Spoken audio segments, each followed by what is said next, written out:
Guy Gordon, how you doing? I'm doing fine. Good morning. How are you?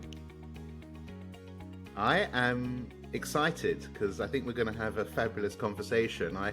I sort of think that we created this moment on a whim in some LinkedIn comment chat moment, and you were sort of wanting to make the leap from doing all of your great LinkedIn posting to being visual, going on video. So what was the inspiration? The inspiration for taking up your latest challenge and agreeing to appear on camera. Exactly. I feel like you're challenger. I think we should probably give the audience some context of our conversation a couple of years ago. What happened? What happened? Well, we knew each other a little bit longer than that. I think we met like 2018, 19, like around a client I was working with. And yeah, we met proper end of 2020, COVID year. And I remember the year had started out quite well for me and my creative partner at the time. But then things sort of dried up and got quite quiet by the end of the year. I was beginning to get a little bit panicky. Pipeline was drying up, and I think we had a Zoom, and I told you about this, and you suggested that I start posting on LinkedIn, which for me was like a terrifying prospect. Put myself and my ideas out there, sort of in the court of public opinion, but you didn't just like say it to me. You actually gave me a specific challenge, which really helped to sort of crystallize it. And you challenged me. It was like a 30-day challenge, post something every day for a month. And you sort of dared me to come back to you and tell you that things weren't looking up in some way, shape or form by the end of it. And I owe you a huge debt of gratitude, as I've told you many times, and I'll embarrass our listeners by thanking you again. So that was Blushing. That was sort of one frontier that I broke through, and I've sort of the written word is my safe space, and it's where I enjoy to express myself most. And appearing on camera definitely is not. So yeah, it was some random comment somebody made on a comment that I left on a post, and I said, "Oh no, you know what? You mean break the fourth frontier and go on camera?" And you had perfect timing, and you jumped in and said, "Hey, why don't you come onto my podcast?" Or you are coming on my podcast next week. And I was like, well, thank you. Thank you for making it a bit easier. Well, I'm very glad that you're here, and we're going to chat all things brand strategy, business, and all sorts of other things that I want to offer to our listeners. I think it's interesting what you say about the LinkedIn challenge. I mean, LinkedIn for me for many, many years now has just been this incredible source of giving value, personal branding, company branding, an amazing source of clients. I mean, Simon and I have built Pipe, no word of a lie, probably 95% as a result of LinkedIn, whether it's clients coming through DM, seeing our work, understanding our reputation. And I think what I saw with you on that 30-day challenge was you are very consistent when you want to be, and you kept to it like rigidly. And you must have that discipline strand in your DNA that I actually don't have, and I'm quite envious of. But I think what you said about the written word is really important. People should do this type of outreach in the format that they feel most comfortable. So for you, the written word is really your go-to. That's how you express yourself, and you've done it brilliantly. And I'm enjoying all of the new posts that are coming out, and some of I see you've elevated it as well. There's a lot more visual with it as well, and decks and presentations and links. But I think trying to break the barrier in new things, like coming on video, like I said in my comment, who can withstand an Irish accent? It's a disappointingly diluted Irish accent for probably many of our listeners. I was born and raised in Dublin, went to university in London, and I moved to Israel at the age of 22. So I've lived now, fortunately, comfortably over half of my life here. So yeah, now that you've outed me as being an Irishman, everybody can hear my Irish accent. but yeah, that's definitely something that I've tried to get to work for me. Put on the Irish brogue and charm. But I want to like circle back to what you said before, and that is, I think it's really important to start in a medium or start in a space where you feel comfortable, because the superpower that we all want to develop and flex is confidence. And it's about taking baby steps. So I've always loved writing. I feel comfortable writing, and that's where I started, and grew my confidence and my following and everything else. And it's not that I've peaked, because you can never peak in writing. And like you said, I've added a visual element, and I love putting together little carousels and graphics and coming up with funny captions. That's not a burden for me. That's just like, I got way too many things that I want to write about every single day. That becomes a burden, so the overabundance of sort of thoughts and feelings and ideas. If you have a look at my Google Doc, where I sort of start to draft all of my posts, at any given time, there are 10 unfinished posts, because I start to write one, then I'm like, oh my God, I got a better idea. I know what I'm going to write about. And I start to write another. At the end of the day, I'm like, wonderful, I've got 10 unwritten posts and nothing to publish tomorrow. So I sort of go back and finish off one of them. But it's just, it's always fascinating and fun and interesting. And yeah, I could probably do a lot of great stuff with video too. And I think that there's a lot that comes across in your personality and your body language and your enthusiasm when you do it over video too. So I've been postponing and sort of staving off this moment for a long time. But like everything, it's not as intimidating as you think it is, especially in this sort of nice, conversant, unscripted format. Yeah, I think the main thing is to I guess wrap this whole thing up is be yourself. I mean, you are an expert in your field, so share what you know and be authentic about it. And once you start to not be you, it's hard to keep that up. Number one, and secondly, the audience understand it when you're giving away like great value in your posts, like you do, like I do, and you're just giving away your best knowledge for free, essentially. It's powerful. So I think more power to your elbow to continue writing, and we'll see hopefully more formats. Now, growing up in Ireland, I can't imagine this little guy Gordon running around saying, "I want to be a brand strategist." What did you want to be when you were younger? I wanted to be a car journalist, for sure. Interesting. I'm a petrol head. I'm a car nut. My late grandfather was, my father is, and I just grew up just loving cars, and loving really, really good car journalism, which was never just about the technical aspect, but it was like a travel diary, and it was really interesting. And that's the first great writing that I sort of grew up, reading before I was reading books or thinking about like books or literature. And I just wanted to do that more than anything else, So that's what I grew up wanting to be. Any excuse to like drive amazing cars. But I think the interesting part. Sorry to cut over you. I think the interesting part is obviously the love of cars and the interest around that. But it's obviously not a million miles away when you say journalism or writing from where you've actually landed up. You wanted to tell a story of your world of automobiles. Yeah, but I never really thought of comms. I describe myself as a sort of a comms professional, a communications strategist, because it's the one thing that's been common to everything that I've done, regardless of my titles. But I got started out proper, like career-wise, working in high tech. This was like the late 90s, just before the dot bomb. I was going to say the first dot bomb. I hope it was the first and last one. And so I started working in high tech, sort of as a project manager. I wore lots of hats back then. I got into technical writing simply because there wasn't another technical writer at the first company I worked at. So that's where I sort of learned to, I learned like the craft of really, crisp, accurate writing. And the thing about technical writing is, of course, it needs to be 100% unambiguous. So it's almost a very antichrist of anything creative. You don't want to be creative or abstract to get people imagining or thinking. This needs to be very short, concise, and instructional.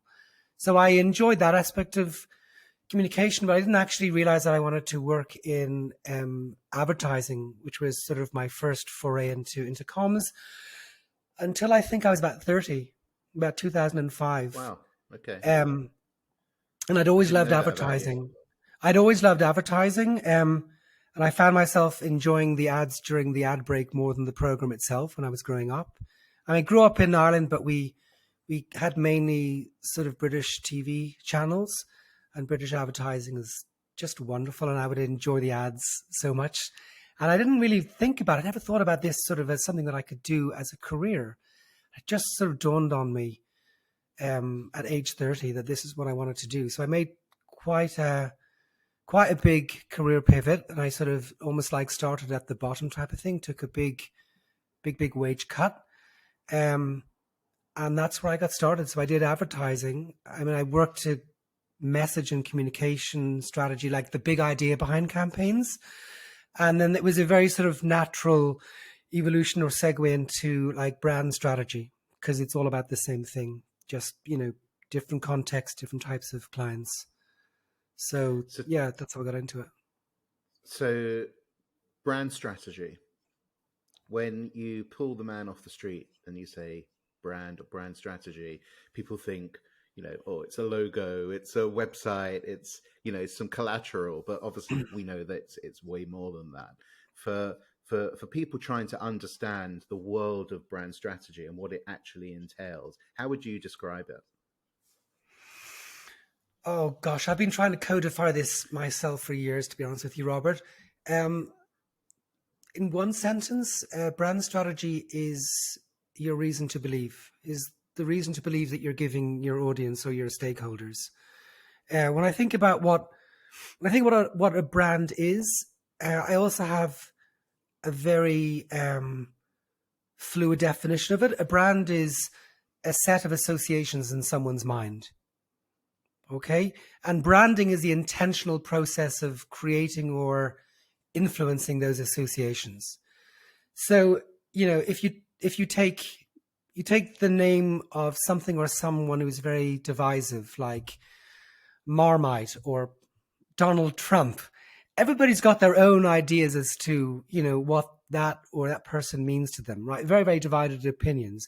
When you do branding, you're trying to sort of mold or influence those associations in a way that sort of serves your business goals best. So it's as much an art as a science. People will think what they're going to think anyway. The best you can do is try to influence those by using various sort of branding devices at your disposal, whether it's the verbal identity, whether it's what you say, how you say it, your tone of voice, how you look, what your logo looks like. Again, most people think branding, they think logo. Your visual identity is only an expression of the sort of the deeper core essence and truth of you as an organization, of your product, as your why, as Simon Sinek speaks about the why. It's just an expression of that. And it's only got as much value as the internal truth you're trying to express outward and connect to, like, the need states of your audience. So branding it's sort of this holistic process, but it starts with strategy, and that's where I like to be involved in the genesis of any branding process. Is doing research, coming up with insights, learning about the real unambiguous and undeniable truths of your organization, of your customer, of the industry. And then the real magic happens is in trying to get those to be relevant and interesting to your audience and to the market. It's always bridging the gap between what you want to say and what your audience needs to hear. And that's where, like, the magic of, like, the strategy comes in. And from that, you take that, what I call the organizing idea behind the brand, you take the narrative and then you express it visually. And so the visual process should begin. And from that, wonderful things come. Your marketing strategy, your channel strategy, what content I should be producing, where it should be shared, etc., etc. But it starts with strat. I think interestingly, strategy is a good word. I mean, obviously we all know what it means. I've been through a few branding strategy processes in previous, career positions, and it often feels like therapy at the first stage. It's really everyone's like group therapy. Actually, Absolutely. everyone just coming and sharing what they think, how they feel, what they think customers think about it, and it's actually a very, very powerful process. I mean, it surfaces things that often had been latent in the organization that are the real drivers behind how the market views you. Right. Oh, I agree 100%. It's there's a lot of group therapy. Working with founders and startups is like marriage guidance counseling for newlywed couples. Because every organization has it's got its undercurrents, it's got its unresolved arguments and debates. You know, what type of business are we actually in? And the first role of branding is to create cohesion and consensus within the organization, for sure. The client needs to be the first stakeholder, both management and employees. They have to really feel that they own the brand. They have to be able to identify with, embrace it. You know, everybody talks about, fake it till you make it. Well, you can fake confidence, but you cannot fake conviction. So you need to get that conviction nailed in, and it's not something that you can just present as a fait accompli. You have to work towards it, and it's a process you have to be patient with.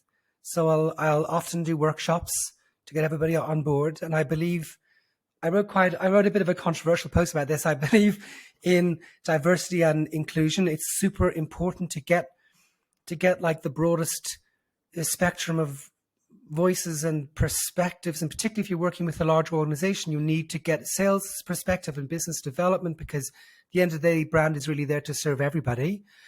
But you don't want it to be a complete sort of cacophony. You're not sort of outsourcing this to the client. So that's where equality doesn't quite come in. You're still there to lead the process. Not all voices, all voices are equally valuable, but not equally not equal in terms of, okay, so what should we be talking about, and how are we going to crystallize all of this into a brand idea or a narrative? So that's a really, really important part to do sometimes before you start the entire branding process. And certainly after you've finished the initial research and you've done all of your stakeholder interviews, you're going to come out with a lot of truths, and some of them will be inconvenient and uncomfortable. So brutal honesty is like one of my guiding principles. But everything on the table, create a safe space. So I don't always do group sessions, with sort of employees and management together. You want people to really share what they really think and feel. But creating that internal cohesion, that's the foundation upon which you can attempt to be bold with the brand strategy for the company itself. Like, you have to have that nailed in. And you have to create consensus upon all parts of the journey, which is going to give your client, the courage and the balls to take the next step, because they know what they've done to get to where they are now, if that makes sense. No, I totally understand. I think what's interesting is also brand from an external perspective of obviously how the market views you, less from an internal perspective. Where do you think, and maybe there's no parity in this, often you hear people talk about reputation or brand or reputation being the thing that people say about you when you're not in the room. I mean, where's the fine line between brand and reputation, or how you're viewed? Good question.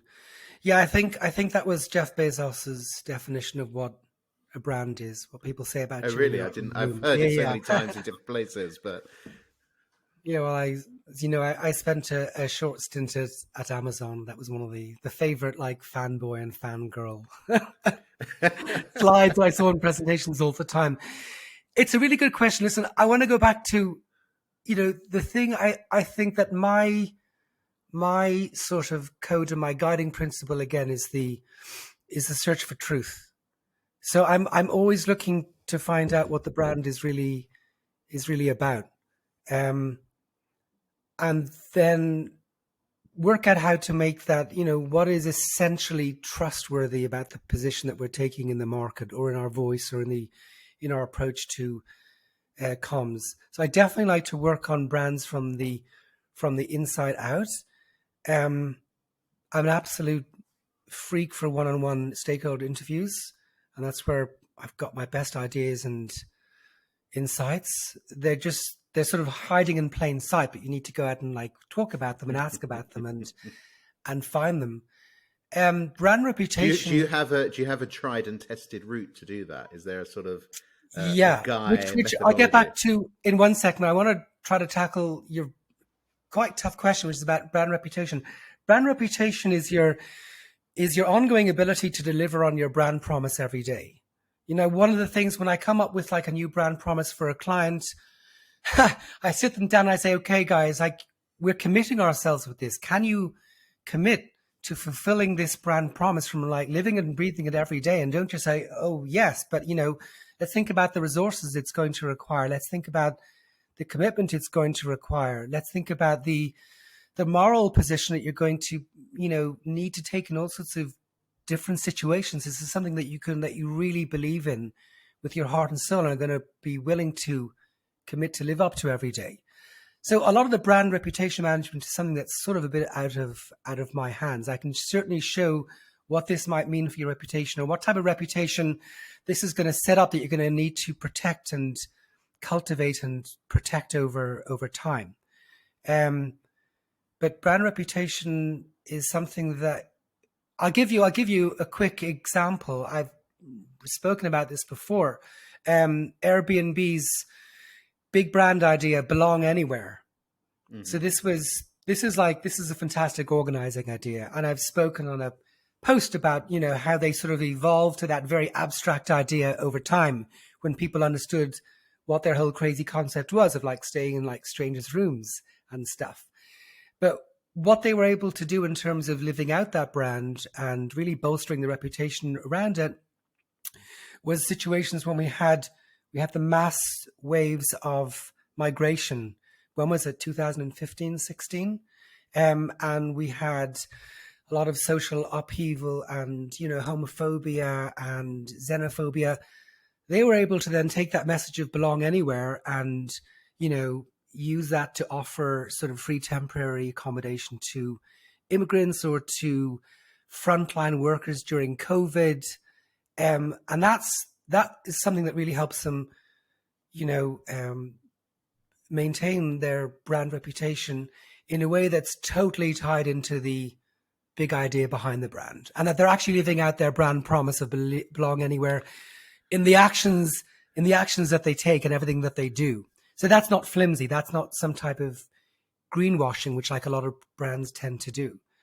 Well, I guess this is the dividing line between this emergence over recent years of I guess purpose is the word that maybe exactly. Brands and companies didn't have to tackle with in the decades gone by.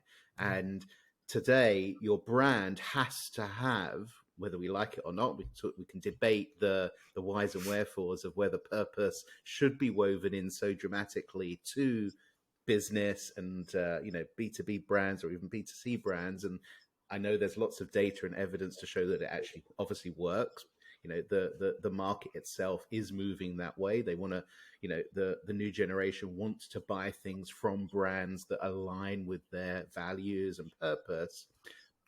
But on the flip side, I personally feel that it's a slippery slope because you've got your brand of what you do and how you view yourself within the world and the service, your product that you're offering, but you're also merging into lots of other areas that I don't know, maybe I'm just old now, but I feel that it's too much. I mean, why has all brand now have to have purpose with it?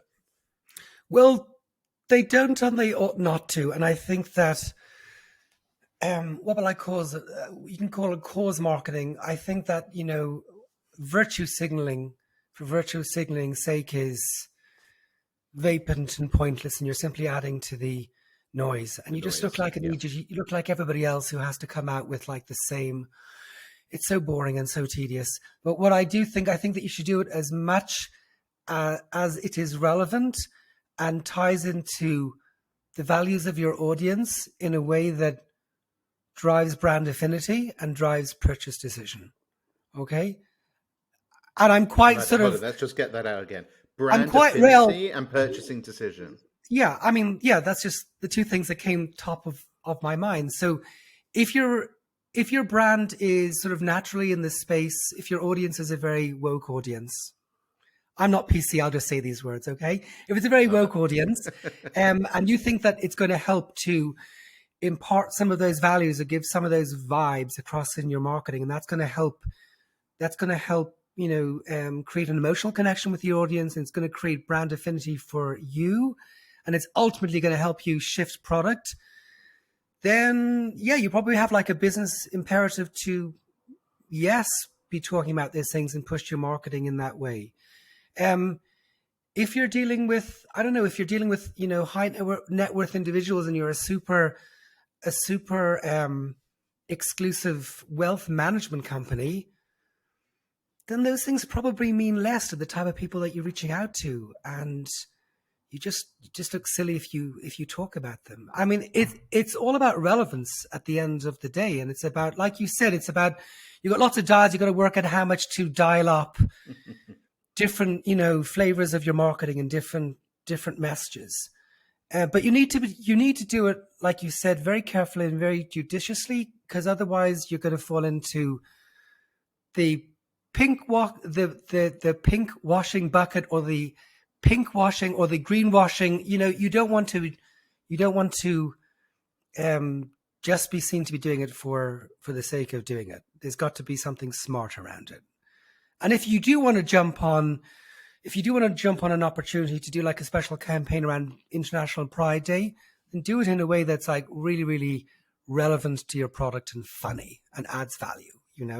Don't just put out a banner saying we support LGBT rights, but do it, like, demonstrate how you're doing it and make it meaningful, and don't make it cringy.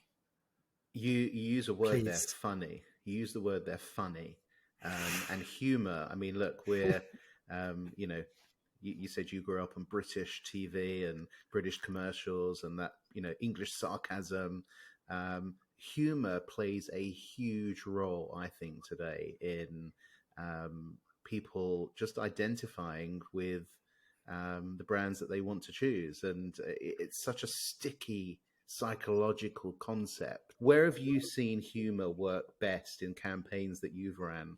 And strategies that you've deployed over the years?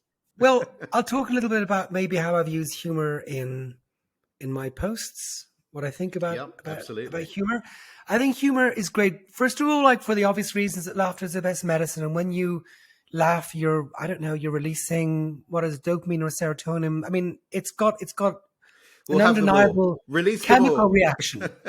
So you're automatically happier, and you're open to suggestion, and it piques your curiosity, and, like, for all of those chemical reasons, it's like a good device to use. I think humor is wonderful as a disarming device. I think we need to be using a lot more sort of disarming techniques in our communications to take the natural antagonism out of marketing, because marketing is naturally antagonistic, right? You're proposing something new, and whoever you're proposing it to, you sort of force them on their back foot. You're almost implicitly questioning what they've been doing until now, and questioning their choices. And that's what, it doesn't matter how clever your copy is or whether they actually need what you have to offer. You're sort of challenging them or questioning their competence and choices that they made in the past. And I think that taking a humoristic approach is a great sort of leveler. It's a great way to sort of disarm that built-in antagonism, and it can be very, very funny. I use humor. I vent a lot on LinkedIn. I don't know if you've been reading my posts, but I'm either inspired to write about stuff on LinkedIn by stuff that pisses me off or stuff that moves me positively. And I don't want to come across as a cranky old whinger on LinkedIn, always giving out about stuff. So I do try to, I do enjoy venting. It's very therapeutic, and it sort of resonates with a lot of other people, things other people want to vent about, but maybe don't have the balls to do it publicly. But I do use wit to try to take the sting out of it, to try to show that it's all done in good humor, and to sort of juxtapose serious things I'm saying with something completely offhand, where a lot of my Dublin witticisms come in. So I'll write a really serious sentence. This is something that the market believes in. I'll just write, of course, this is total bollocks. And so it sort of helps to change the cadence a little bit. Shocking and the cadence. Yeah, Exactly. I don't do it for shock value, but just to sort of take the seriousness out of the conversation, then get into like a funner way of talking about something. And I don't think that you need to be one thing. I posted about a company called Coda, who sort of invented this sort of mashup between like a spreadsheet and a Word document. And their launch copy was enough of this sheet, which works very well in Israel because you all know what it sounds like. But they were just taking the piss out of it. And the visual was just like somebody just holding a spreadsheet up to their face like that. And it was funny and hilarious because you can literally hear people saying it. But brilliant. It was the segue into their value proposition. And before, their hero copy could have been, it's time for a new type of document that combines, it could have been really sort of sensible and right, but it would have been dull. So they had that as their hero copy. And then you get the idea, you connect with the emotion, right? You felt like that a million times before. And now they give you like the sort of the calamine lotion to your pain afterwards. So it's a great way of cutting the ice, and it's not done enough in B2B marketing. And I've also written about this. I totally agree. Some people seem to think that because we're working in B2B marketing and we're dealing with CMOs and procurement officers, and they make purely rational decisions based on KPIs and stuff. It's absolute nonsense. Business people they don't like swap out their brains. It's not like that TV show Severance where they swap out their brains when they go into work. And they are parched. They're starving for a little bit of light humor. And they'd love to have messages thrown at them like the best sort of consumer campaigns. And marketers feel like straitjacketed by the fact that they're working in a business environment and they have, working to sell some big enterprise SaaS product. And we have to talk a certain way and we have to focus on the ROI and like the rational persuasion. I don't think that they could be further from the truth. You have to bring in the rational persuasion as the reason to believe as the RTB. But to engage people, to get their juices flowing, to get them to like stop and, click on your ad or go through at least a third of your landing page. No, you need a completely fresh approach to that. And humor is something that we all love, Robert, but we seem to say, okay, well, I'm going to watch this hilarious comedian on YouTube like I do when I'm cooking in the kitchen. That's going to be my sort of wind down. And then when I come to working on messaging, I'm going to do the SWOT analysis and map out my competitors. Like bollocks. Absolutely not. It's totally the not way to be thinking. So there should be no demarcation between the two. The art is being able to use humor carefully. The art is to be able to use humor carefully and to take your subject matter seriously, to take your product seriously and your customers' sort of conundrum and their needs seriously, but not to take yourself too seriously as a brand. Your product, yes, but not yourself. There's a subtle but important distinction that few people I think you mentioned before the hero brand or the hero story within marketing. I'm actually reading at the moment, you've probably read it, but the Building a Story brand by Donald Miller. Where he takes people through the sort of methodology of a tried and tested way that people tell stories, that people become very expectant of how the story will go. And he starts with the model of Hollywood, that all good movies have a hero, the hero has a problem, a villain comes along, and a guide appears and takes the hero through the movie to the promised land, and the villain's defeated and the hero looks great. And it's really interesting when you read the book and follow some of the other collateral that they've got, because it just works. I mean, it's just human selling, but it's also psychologically the way people have been hardwired to understand the world to some extent, and maybe we've become even more polarized on this in our slightly crazy world at the moment. But you have these heroes and villains, and people are going to take you to this solution that's going to help you. How do you feel about this sort of methodology, as it were, from Donald Miller? I don't know whether you know it, but I'd love your input. I'm familiar with it. I'll admit I'm a bit of a Philistine. I probably don't read as much as I ought to. Well, I do think I agree with two things that you said. First of all, that there is a very sort of predictable narrative arc to most stories. And you see this in advertising too. When I used to work with insurance brands, so they were always, the insurance brand campaigns were always based on sort of a few standard models. One was like peace of mind. Another one was like prepare for the unexpected. And you knew at the beginning of the ad almost or intuitively which bucket it was going to fall into. So yeah, using sort of tried and tested formula in terms of like the story and the message is something that I veer away from like viscerally.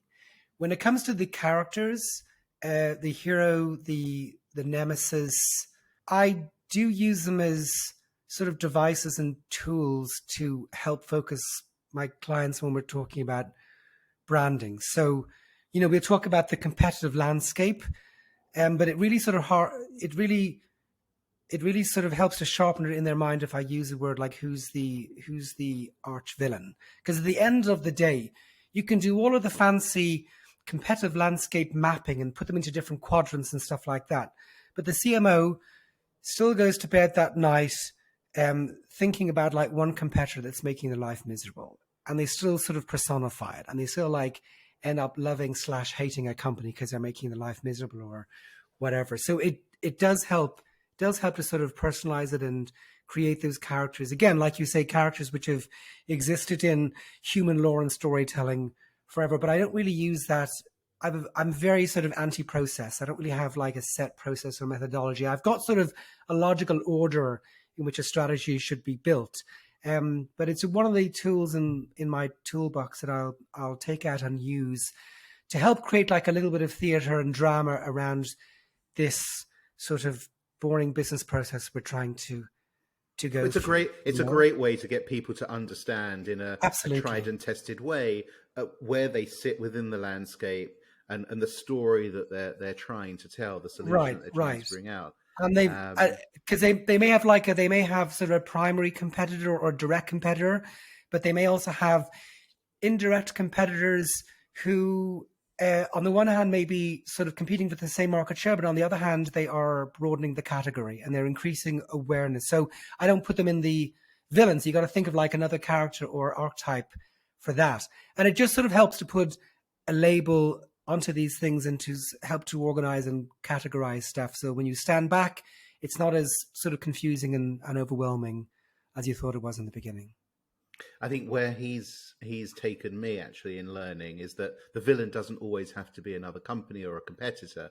The villain is often the challenge, the problem, or the objective that the client has that they can't achieve without you. So, Coda, you mentioned before, I don't know them, but I would imagine that in their story arc, the villain is actually horrible Excel spreadsheets is the villain. And that, we're all tired of Excel, and that's the villain in their story. That the hero is the client, but the guide is Coda. We're going to take you on this different journey towards this better land.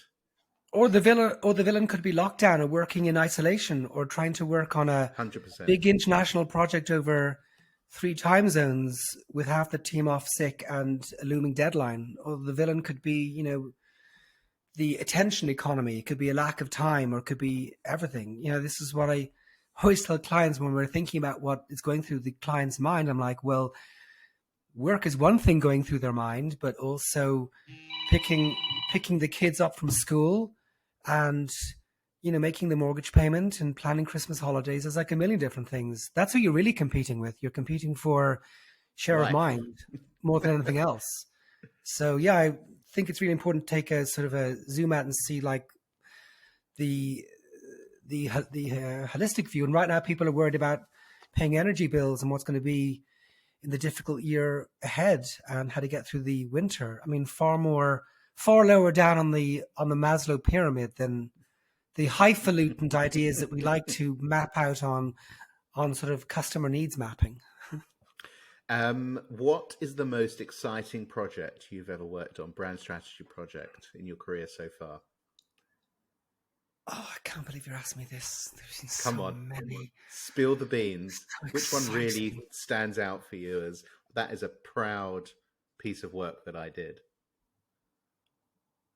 Oh God, whoever I mention now, my rest of my clients will be like commenting. Why didn't you mention mine? Um, okay, I'm gonna have to. You can pepper in a few. I'll let you Yeah, off. I'll pepper in. I'll pepper in. I'll pepper in a Quick fire few. rounds. Which are the Okay, top three or four? a quick fire round. I think in terms of the impact I'm made on people's lives, or I should say, my partner and I, because we did this together, was for Sudan Innovation. I've written a case study about this too, which was a cancer early detection application for doctors and for patients to help doctors detect cases of relapse earlier. You know, for patients who had been through their initial treatment and then they go through that sort of follow-up observation period. And, you know, unfortunately, a lot of patients relapse during that period. And this company had created this great product to help detect relapse earlier. And they had the product and they had the AI and they'd done like the multi-year clinical study and they had everything that they needed to succeed. But they were telling a technology story. You know, they're talking about the first evidence-based AI-powered paradigm shifting, whatever, lots of other buzzwords. And exhausted physicians were not interested in this. They'd rather go get like an hour's kip in the middle of the day in a long shift than be pitched to by a young medtech startup. And I did what nobody in the company had done before, and that was actually shadow oncologists in Wow. hospital. I think it was 4 or 5 different hospitals I went to, and I shadowed an oncologist like for the entire day. And I really experienced what they experienced. And it was a difficult experience for me personally, not an easy one. And at the end of the day, I said to them, listen, you know, what keeps you up at night? What's your greatest fear? As a doctor, and they said having to turn around and tell a patient who's relapsed, if only I had known sooner. You know, and to feel the frustration that they had spent their entire careers, and some of these are doctors with 20, 30, 40 years experience, regardless of how smart and experienced, whatever technology they have at their disposal, they were still missing, you know, patients that had relapsed. To cut a long story short, we realized it wasn't about the technology at all. It wasn't even about the product. It was simply about the opportunity for these doctors to find out, to get an earlier warning when a patient looked likely to be relapsing. And one doctor said to me, like, I don't care about technology. I don't care if it's an app or if it's like a fairy godmother sitting on It's my outcomes. shoulder. What's the Yeah, outcome? it's just outcomes. And the technology for them was invisible. So what we came out with was like a really simple but universally applicable insight, or one line sort of strategy line, which was it's never too early to detect relapse. And the creative expression of that was early is on time. So we had basically become the early company, and we wanted to stand for everything early. We celebrated everything that's good about getting there early, discovering something early. And the beauty for the company was that whatever their product suite is going to be, whatever products are going to develop in the future, it's always going to be about early detection algorithms. So their first indication was lung cancer, but it's going to be lots of other, you know, chronic diseases in the But it future. also plays into, you know, the whole world of you know, cancer treatment, that we all know that word early. We know that Yes, when you diagnose early, when you treat early, when you exactly. detect early, it speaks to the language of that sector. It taps into something that the entire medical world already knows to be true, and patients too. And I guess with an eye on the future, though, Guy, if you could get a phone call from any company in the world, what would be your absolute dream brand strategy brief? David Attenborough. I want David Attenborough to call me up and say, I've spent my entire life, devoted my entire life to raising awareness of the natural world and awareness to the damage we're causing in climate change. And for all of my work and the work of so many other concerned citizens and scientists around the world, it's the message just isn't getting through. Because I believe that our biggest, and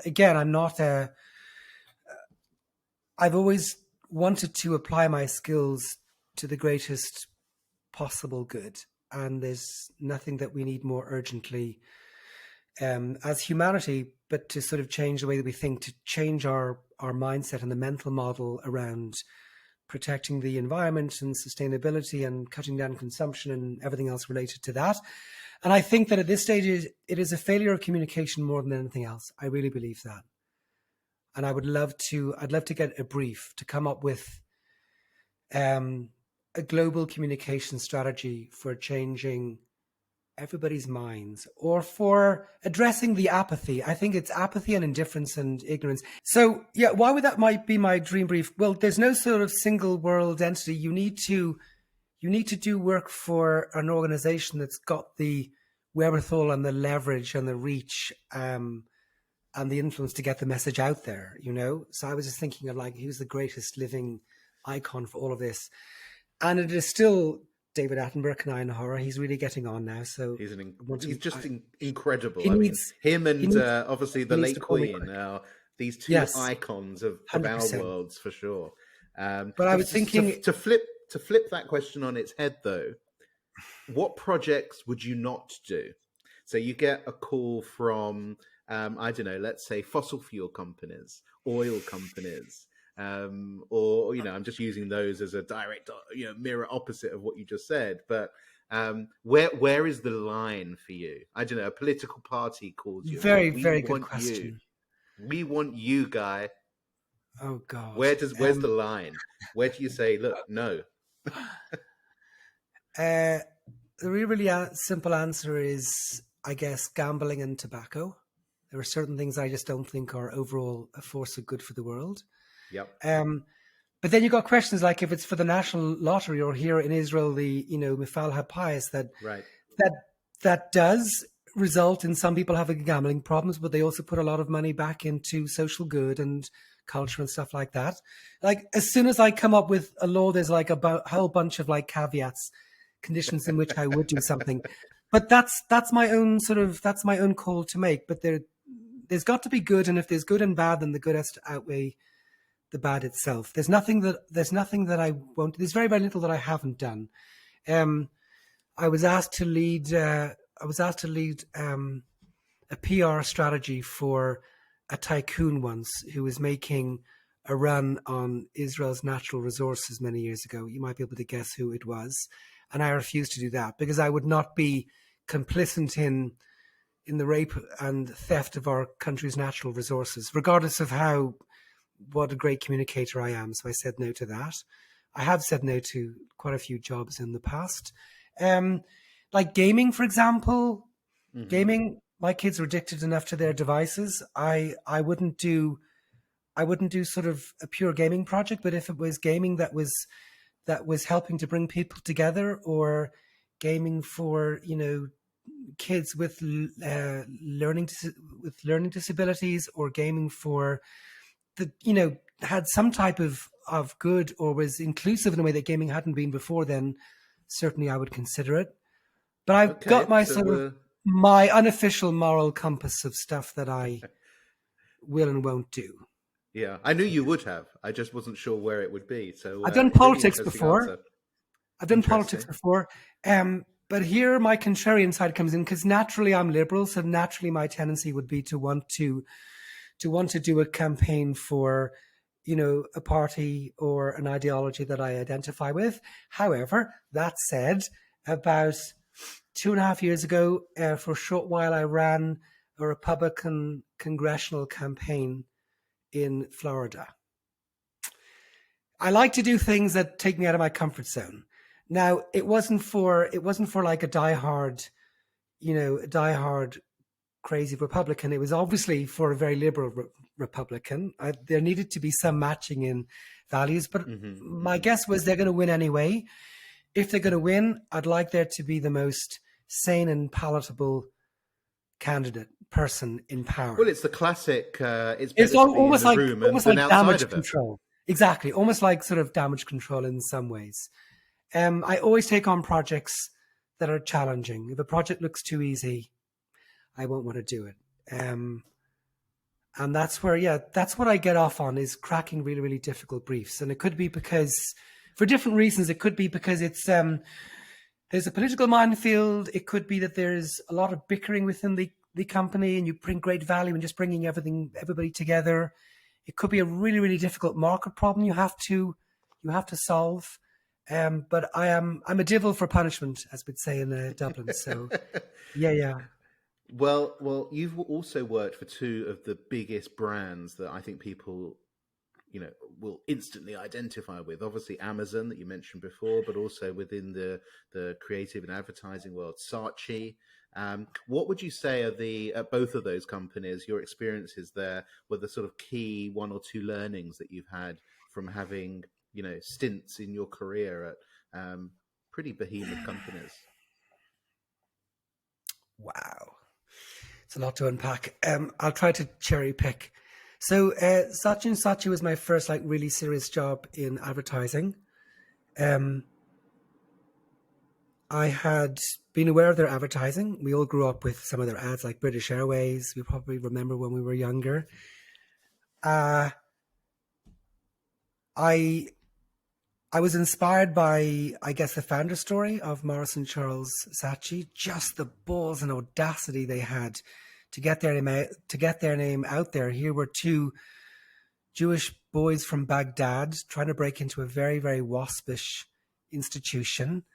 They had no help, and they just pulled off the most audacious tricks to get stuff going. When they had no clients, what they did was they rented really fancy offices. And they sort of hired a whole bunch of, not terribly PC, but this is back in the swinging 60s, young pretty dolly birds to sort of walk around the lobby of their company, which was basically all they had. It was just a lobby, and just hired typists to look very, very busy typing. So when clients came in, they thought this was a really, really busy, buzzing agency. And they had one office, which was the office that they used to bring their prospects into. And they were very, very well connected with celebrities. So they would have Mick Jagger just laid out on the chaise longue, smoking a joint, or Shirley Bassey standing by the windowsill having a drink or something, darling.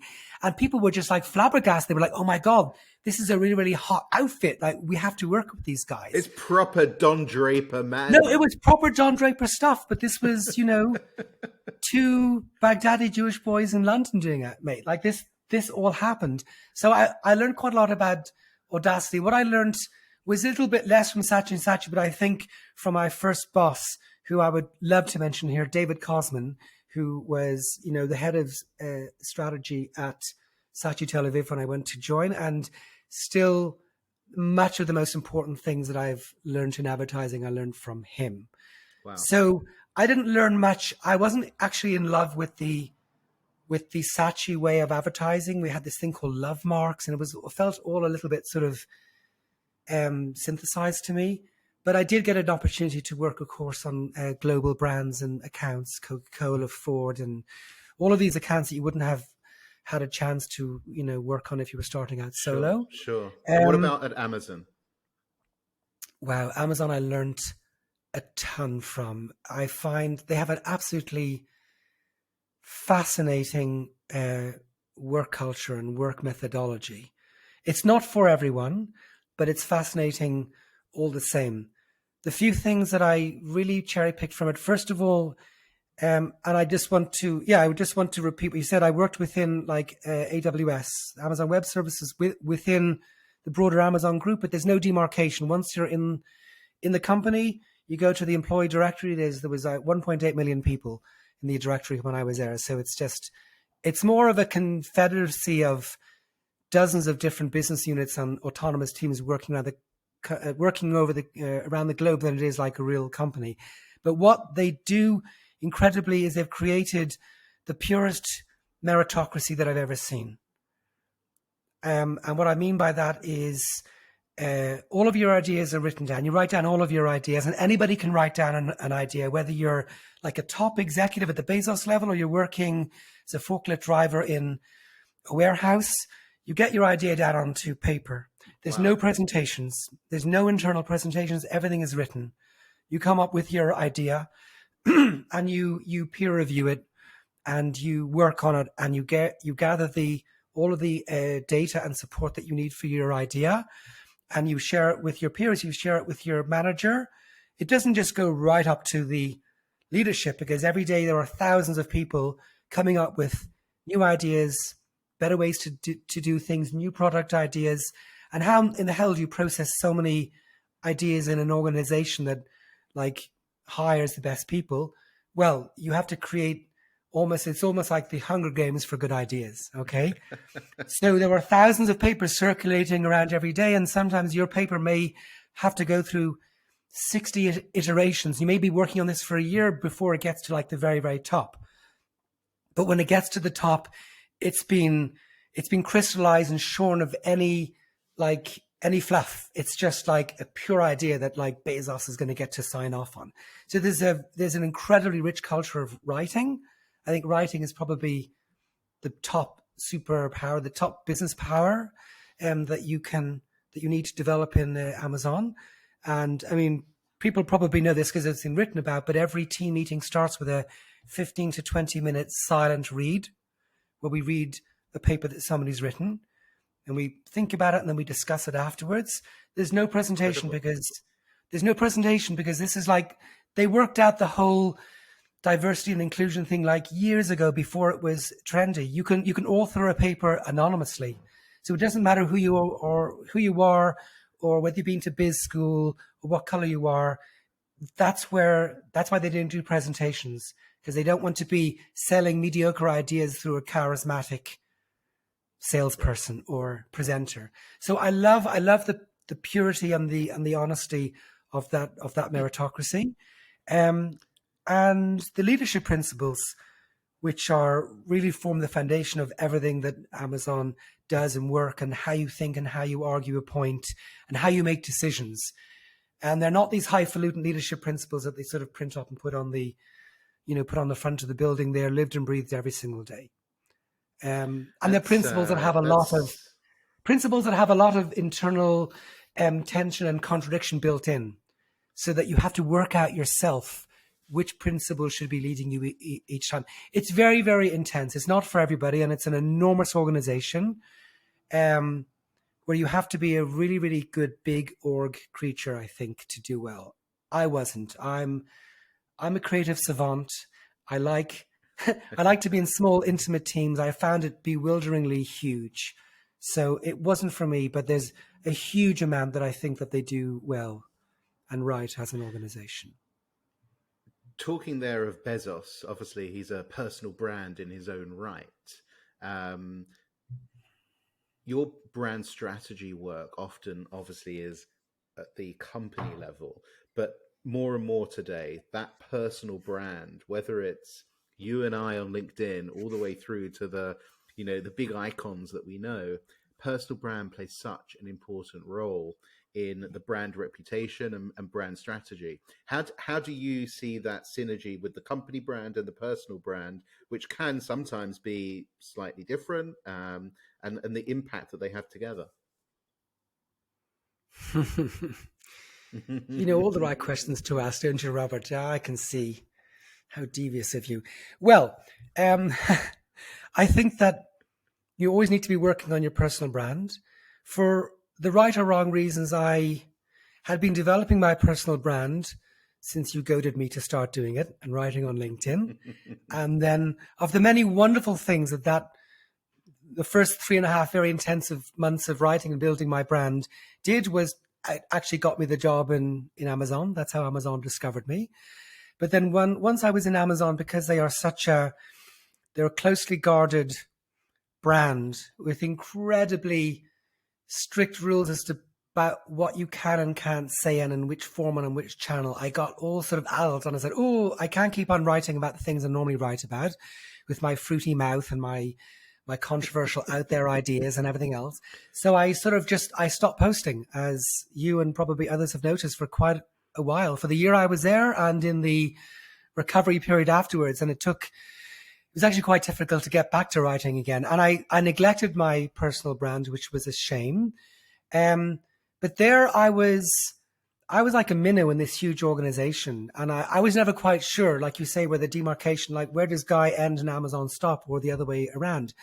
But the point you mentioned is really true. When it comes to a CEO or senior officer or a founder at a company, then I think that it is so important that they infuse like the personal with the corporate. And there's nothing drearier than a CEO who's simply posting about his or her own company or the latest announcement. You really want to know what makes this person tick and what they've noticed and what excites them and their observations about the industry. And that's particularly working with small companies where you really are engaging far more intimately with the leadership team. You want to know who you're dealing with. You want to get sort of a feeling for them. And I think what can draw, and you tell me because you're the sales guy, what can really help to draw clients to companies is, wow, like, you know, the CEO sees things the way we do, or something they said just, you know, and you're having that conversation and you're being personal and you're sharing and the customer goes, oh my God, oh wow, you've totally got it. And you know at that moment that you've made a personal connection. It's easier for you if you're... I think what you're saying is that, and this, I wholeheartedly buy into this formula, is that when you have leadership, and actually I would encourage other people throughout the hierarchy to do this, personal brand humanizes the company. It's the only way to do it. Bottom line, it's the only way to do it. And it's the only way to resonate with the people ultimately you want to speak to. Right. And that's been quite sort of, sorry to say, but that's been like obvious to me for years, but I keep on meeting friends who are like CEOs or executives and they're like, oh no, like I'd put that on Facebook or I put it on Instagram. LinkedIn isn't the place for it. And I'm like, listen, you got to know what to share and how much to share. And it's all about cadence and like, you know, how personal am I going to be and when is the right time? And, you know, it's not quite so straightforward, but this is the most important place that you need to show your human face, you know, because otherwise it's just a big plasterboard of very serious, rational, businessy things happening. And the personal is what's going to make you stand out. And particularly if you have a very, very purpose-driven business, right? Like what could be more important than talking about, you know, why this is important to you and to your team. And this is why we come into work every day. You know, it's no use having that up on your About Us page and then it's business as usual selling product when you're on LinkedIn. Yeah.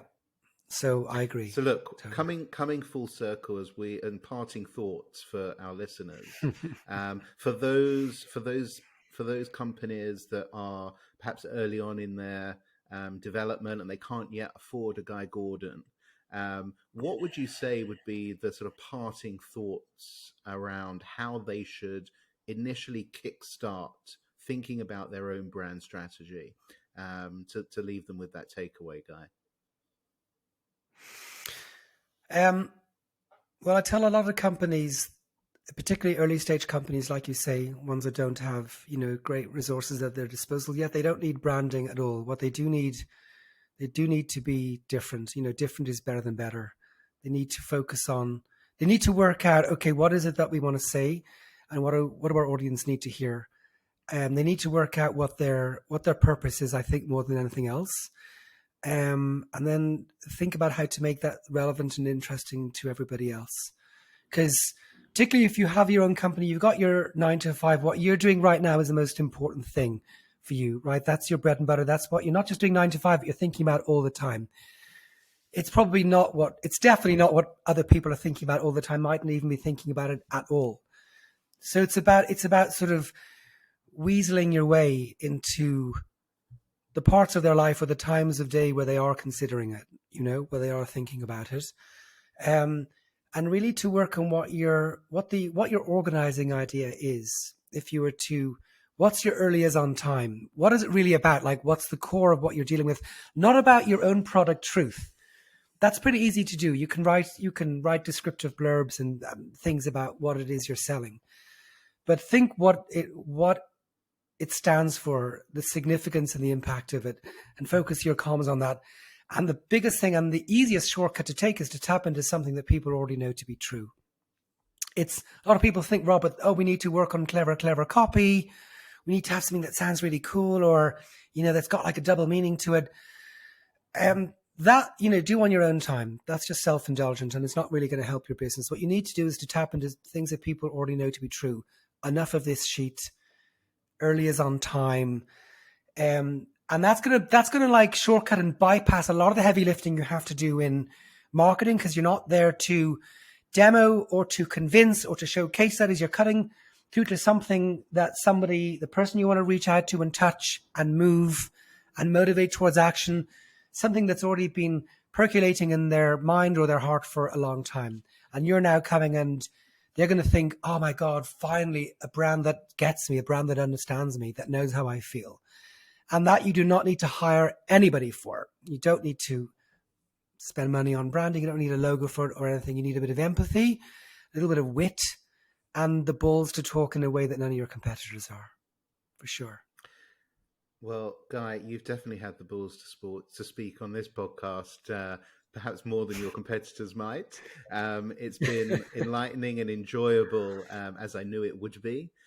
This is your first foray into audio and video, and I think you did spectacularly. So, Guy Gordon, brand strategist, storyteller, and all-round mensch. Thank you so much for being on Coffee with Curtis. I've enjoyed it. I've learned, as always, when I speak to you. So I really appreciate you giving us your time and sharing your knowledge with our listeners. Thank you for giving me the opportunity. Wasn't as bad as I thought, like most things aren't. Now the question is, am I going to like listen to all of this again when you post it? Should I chicken out, or should I actually listen to it, Robert? Really important question. Well, actually, I have a rule. I tend not to listen back to any of my podcasts. It's far too embarrassing to listen to yourself. No. Put it out into the stratosphere there, and whatever happens next happens next. Great. So, Guy, thank you. Really appreciate it. Thank you so much. Have a great day. Thanks, Robert.